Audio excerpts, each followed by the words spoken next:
All right, welcome back. Today, we are diving into a challenge that, let's be honest, every growing company hits sooner or later.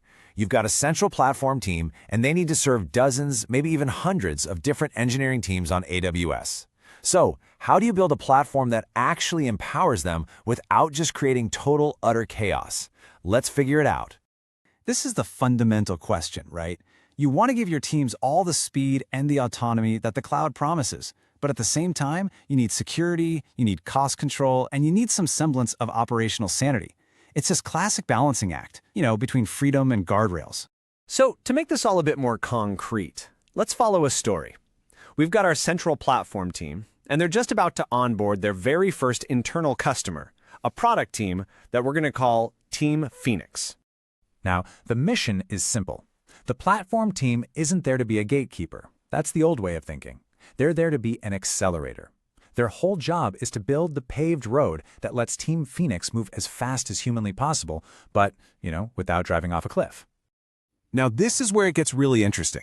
The very first question the platform team asks themselves isn't about Kubernetes or serverless or any specific tech. It's a simple analogy, and it frames every single decision that comes next. Are we building one giant apartment building where all our tenants live together, or are we developing a neighborhood where each tenant gets their own plot of land? And that analogy brings us straight to the first and honestly the most critical architectural choice you have to make, the AWS account boundary. This is the plot of land in our analogy. It's the absolute highest level of separation you can get in the cloud. So let's look at the trade-offs, because there are always trade-offs. You can see the core dilemma right here. A dedicated account for Team Phoenix means any security issue is totally contained. The blast radius is tiny, and their costs crystal clear. But it does mean more accounts for the platform team to manage. A shared account is the total opposite. Way lower overhead. But if one thing goes wrong, it can affect everybody, and good luck figuring out who spent what at the end of the month. It's a real headache. So, for our platform team, safety and clarity win the day. They decide to give Team Phoenix its own dedicated AWS account. Yeah, it's a little more work up front, but it's by far the cleanest and safest model for their customer. Okay, so Team Phoenix has their own land, their AWS account. Now we need to decide what kind of house they're going to get. And here, we're talking about compute resources, specifically their Kubernetes cluster. This is the next big apartment building versus single-family home question. Do we build one massive, super cost-efficient Kubernetes cluster that everybody shares? Or does each team get their own smaller, more isolated cluster? Before we can even answer that, we have to talk about this classic cloud challenge, the noisy neighbor problem.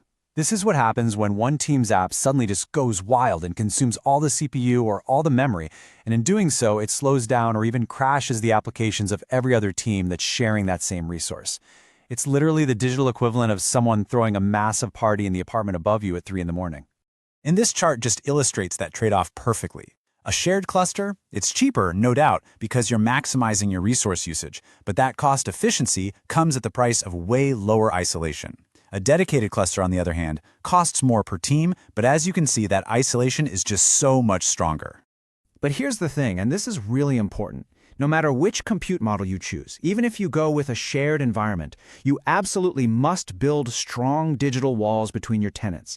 This is just non-negotiable for security and for stability. And it really comes down to two main pillars. First up, network isolation.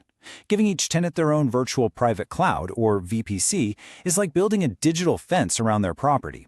Nobody else's traffic can get in or out. And second, identity isolation. Using unique IAM rules for each tenant ensures that their applications have keys that only open doors to their own resources and absolutely nothing else.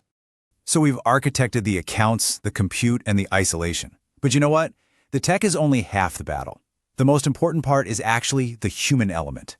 Having a crystal clear agreement on who is responsible for what. This is the digital handshake. This matrix right here, this is the key. Just notice the clear lines. The platform team owns the foundational stuff, the Kubernetes control plane, the templates for CI/CD pipelines, the core monitoring tools. And Team Phoenix? They own what runs on top of it, their application code, their deployments, and their own application-specific dashboards. And crucially, look at that last row. While the platform team manages the big company-wide discounts, Team Phoenix is directly responsible for their own cloud spend. So let's wrap this all up. The key is to start with your strongest possible wall, the account boundary. From there, just be obsessive about isolating everything at every single layer. And most importantly, define that clear contract of ownership to avoid all the confusion and finger-pointing later. Because ultimately, the goal of a great platform isn't about enforcement, it's all about enablement. And that leads to the final question I really want to leave you with. When you look at the platform that you're building, or maybe the one you're using every day, does it feel like it's helping you go faster, or does it just feel like another set of gates you have to get through? The answer to that question tells you everything you need to know. Thanks so much for watching.